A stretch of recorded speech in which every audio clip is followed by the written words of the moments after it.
Hi guys! 11:23 PM na, Iwaw Feng Shui na, brethren, family and friends, sa pong pinagpalang gabi sa inyong lahat. Ang inyo pong lingkod, Brother Norman Cruz, ang inyo pong Feng Shui, Pachi, Chimen, Yijing, and Date Selection Consultant. So, kumusta po kayo? How was your Tuesday? And tomorrow, we are gonna prepare for Wednesday. Siyempre po naman, we check everything, ano bang pwede to gawin tomorrow, we do it if it's suitable, and if not, we do the daily chimen, or we still do the daily chimen to 10x the outcome that we want tomorrow. After all, what makes us happy is we get what we want. Ayan. And of course, you want to, napanood nyo na ba yung Hello Love Again, no po? Yun ang ano ngayon hit, no? And nakakamiss din po, no? Yung pong there were times that I was in board sa Star Cinema. I still remember my first project with them was Crazy Beautiful You, a Katniel film. But iba na po eh. Catherine Bernard and of course Alden Richard na po. Iba naman, no? After 5 years, ito po yung another film for them. Actually, isa continuation po pa. Continuation na po yung Hello Love Goodbye and then Hello Love Again. Wow. Blockbuster daw po, no? Nakakamiss. Those kinds of involvement. But anyway, tonight we'll be discussing yung pong about the monkey mind. No?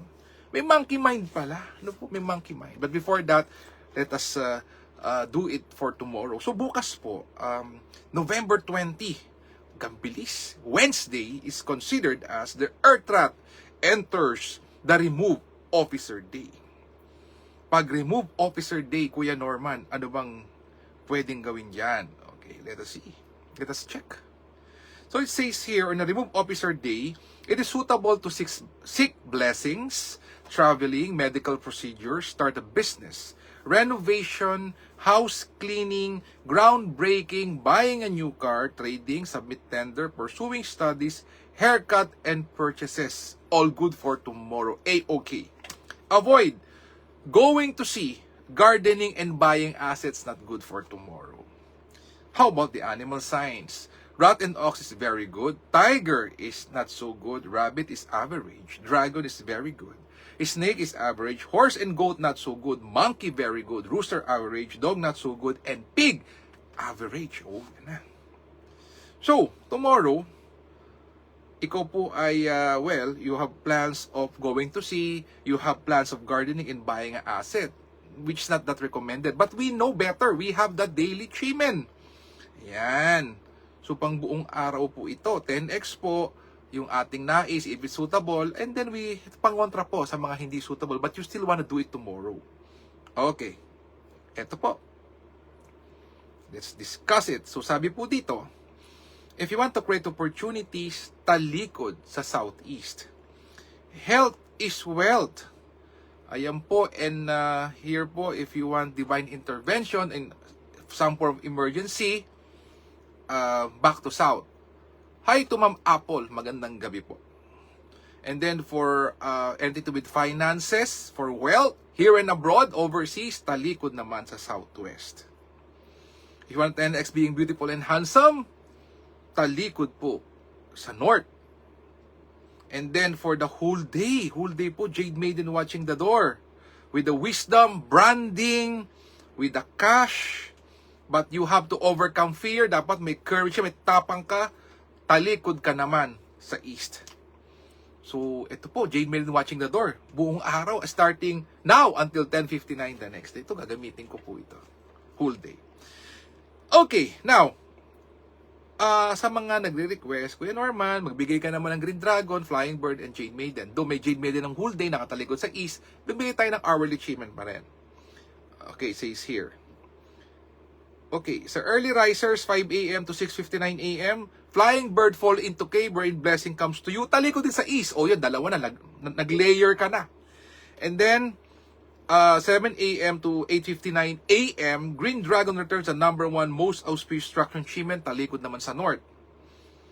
And another Green Dragon, nakatalikod sa North, is from 11 a.m. to 12:59 p.m. lunchtime. Green Dragon, number 1. Okay. Tuwing, pinag-usapan po yung Chimen, a class for the public or a class for us, Chimen Club, limited to a few, less than 100, there's always the mention of the monkey mind. So all the while, akala ko lang, Dato Joey is just, saying those kinds of words. Pero, earlier po, nung ni-research ko po yung monkey mind, meron po pala talaga.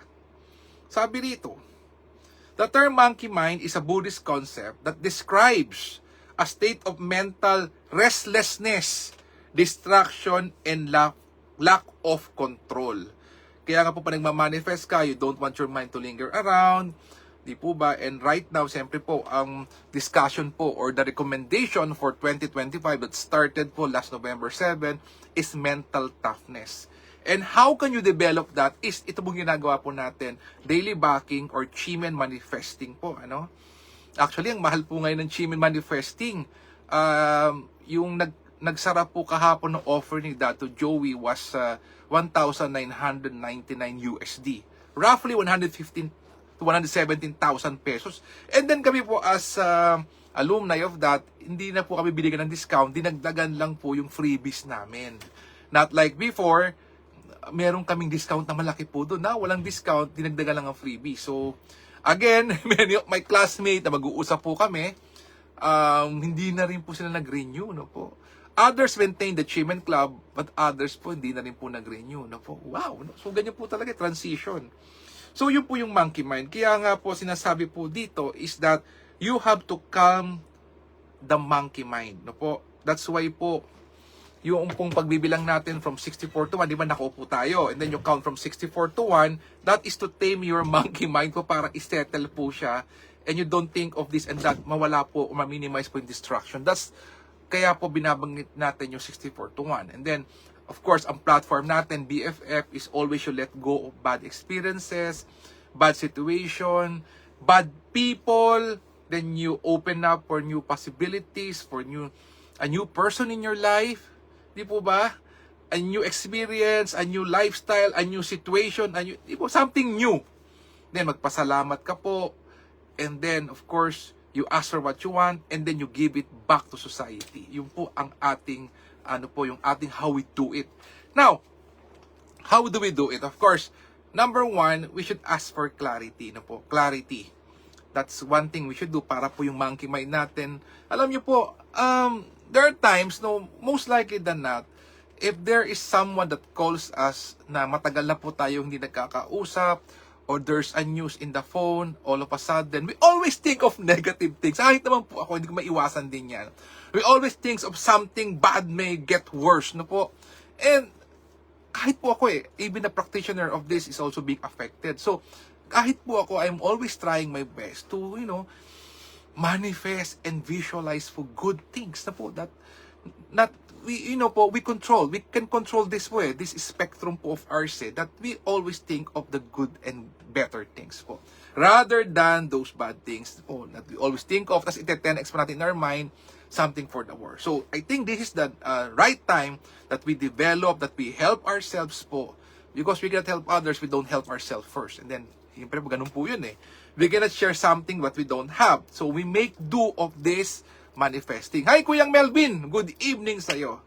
Tomorrow pala, I'll be sending you your one set of auspicious item for your office. Yan. Ayan, patuloy-tuloy na, Kuya Melvin. Opo.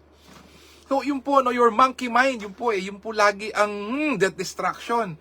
Masyadong mamalaro. And then, yung monkey mind po is always going to the negative side of things po. So, we have to control that. We have to tame that po for the better. And this one of doing it. So, pag tumalikod ka po ngayon, sa ating pong, let's say, the east, the Jade Maiden watching the door, or sa south po, yung pong chief or yung pinakamalakas po for emergency, or let's say for the game changer. Opo, ask first for clarity. Clarity. And then, I would suggest po, Yes, Kuya Melvin, marami pong salamat din.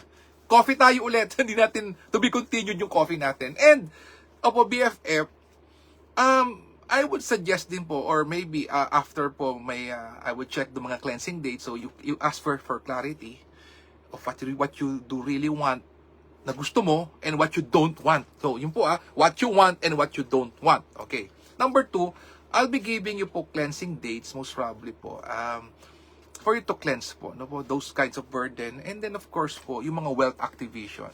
Because in this reality po, we will be needing financial blessings po for us to get what we want in life. Yun po naman, pagpapagamot na lang, buying things po that entails money. So, yun po. Okay, pag-usapan natin yan. So, ganun po. Kuya Mel, pag-usapan natin yan. So, ganun po, no, BFF. So, this is a training ground for us because next year, most animal signs, kahit number 1, number 2, ay down to the last, meron pong threat or meron pong manifestation of sad events. And one way po to prepare for that is to prepare mentally. Ito nga po ginagawa natin, BFF. So, sa mga first-timers, nakaupo ka, as early as now, if you're watching this, or tomorrow, kasi whole day naman to, talikod ka sa south or talikod ka sa east, you count from 64 to 1. Okay? 64, 63, 62, 61, 60 down to 1. And then, eto na. Visualize you letting go bad experiences, things that is tying you down, pulling you down po. Number 2, you also visualize of new things coming to you. No po, no? Coming to you. New things po, that you're open to all the possibilities, good possibilities of course, positive, positive blessings coming to you. You give thanks po that you're already feeling these blessings, and then you ask specifically for what you want and you give it back to society. Wow! Hindi po ba? Wow, ganda po nun. Yun po that's how we do it. Nako po lang po. No need to have an Indian seat, lotus setup, no. Just seated is perfectly fine. Kahit saan po kayo abutan. At your most convenient time. Again, BFF, let's tame the monkey mind. Yun po, lalo na po ngayong this fast-paced world, malapit na rin po ang Pasko. Siyempre po, most probably, others are enjoying, others naman po are affected by the typhoon. So don't forget your obligation to pray for our countrymen, those affected by the floods and natural disasters. Again, BFF, let us pray for each one of us. Let us continuously pray for our leaders, for world peace. Let us seal as one. Let us be a blessing to others. God bless us all with a grateful heart. Marami pong salamat sa inyo lahat. God bless, good night, and see you again tomorrow. Bye-bye!